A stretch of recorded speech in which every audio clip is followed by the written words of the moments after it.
여러분 안녕하십니까? 지금 한두수 총리의 추도는 또 있고요.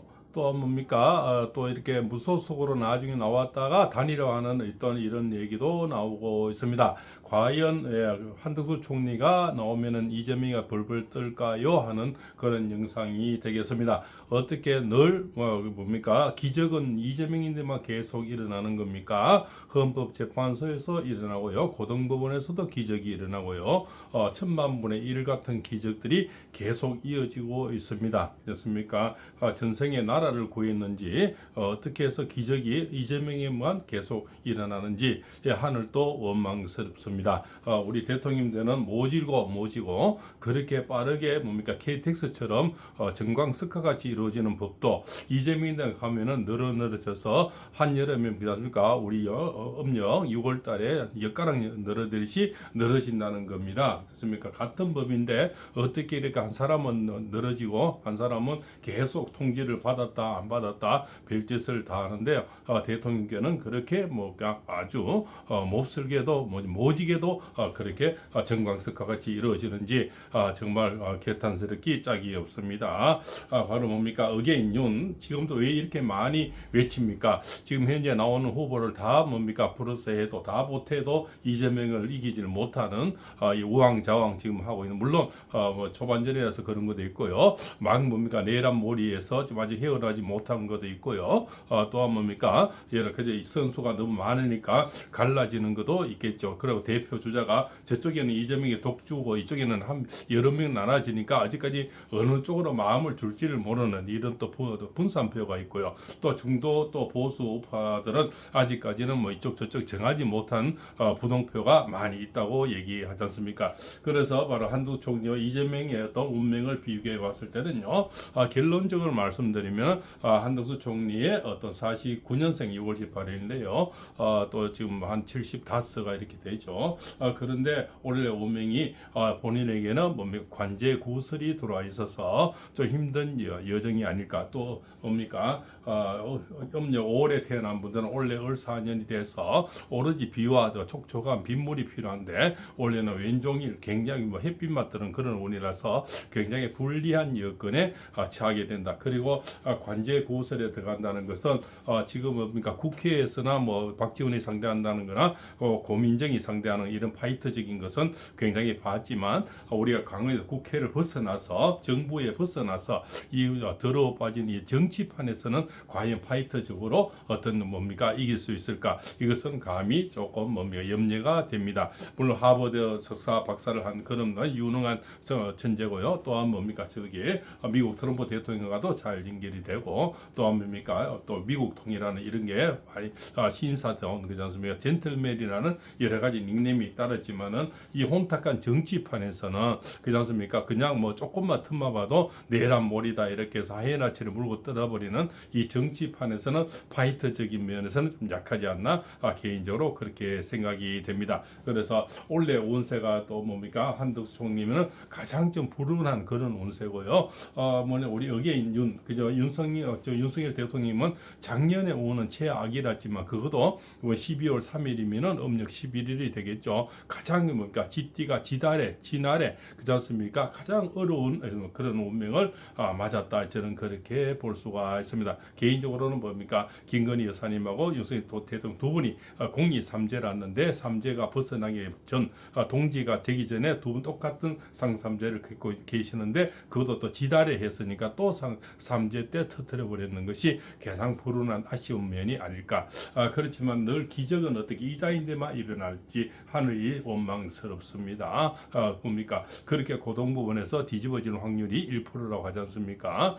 공직선거법에 그렇지 않습니까? 정재호, 이해설, 최원정이가 이렇게 뭡니까 무죄를 줘버리는 것도 정말 뭡니까 신의 한 수인지 자기들은 뭡니까 하늘이 도왔다고 이렇게 볼 수가 있겠죠. 그렇습니까? 그 다음에 또 뭡니까 지금 현재에서도 8명 우리가 생각했던 보수파 4명은 철통같이 믿었지만은 그 바로 우리는 뒤통수를 3개 맞았죠. 최소한 조한차 그렇지 않습니까? 김복형, 정영식은 철통같이 믿어서 5대3이라는 것은 꿈에도 생각이 한 번도 의심해 본 적이 없는데 우리를 처철이 짓밟아 버렸죠. 그리고 또 이재명인데 또 기적이 일어났습니다. 이 기적은 왜 한 사람에게 계속 연결이 되는지 정말 의심스럽기 짝이 없습니다. 그래서 여기에 대해서 헌법재판관에 대해서 논한 분이 있는데요. 우리 차명진 전 의원이 헌법재판관의 8명의 거짓과 사기에 대해서 올려놓은 글인데요. 굉장히 마음에 와닿습니다. 그날 헌법재판관 8명은 거짓과 사기의 산을 쌓았다. 훗날 역사적 심판을 위해 딱 4개만 기록한다. 첫째, 도대체 내란죄에 해당 안 되는 내란 행위는 무엇인가? 그들은 내란죄를 뺐다고 해서 소추의 동일성이 사라지지 않는다면서 내란죄 아닌 내란 행위를 추구했다. 그러나 뭐가 내란 행위인지는 구체적으로 답하지 않고 있다.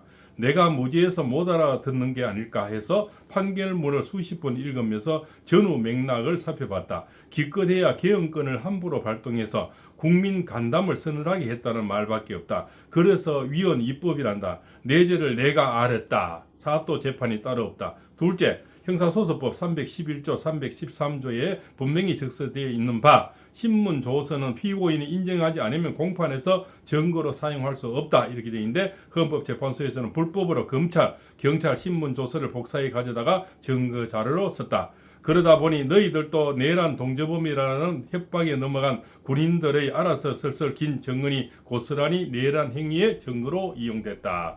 헌법재판소라는 대가 재량급 법을 취사 선택할 수 있는 곳인가? 언제부터 헌법재판소가 사법기관을 넘어 입법기관이 되었는가? 이 자들이 틈만 나면 민주주의 떠들면서 정작 자기들은 사법 독재하고 있다. 서부지법 판사 영장법을 고쳤다고 욕할 게 아니다. 셋째, 부정선거 여부를 확인하기 위해 선관위를 조사해야겠다고 했더니 재판관들 답하는 거 보소.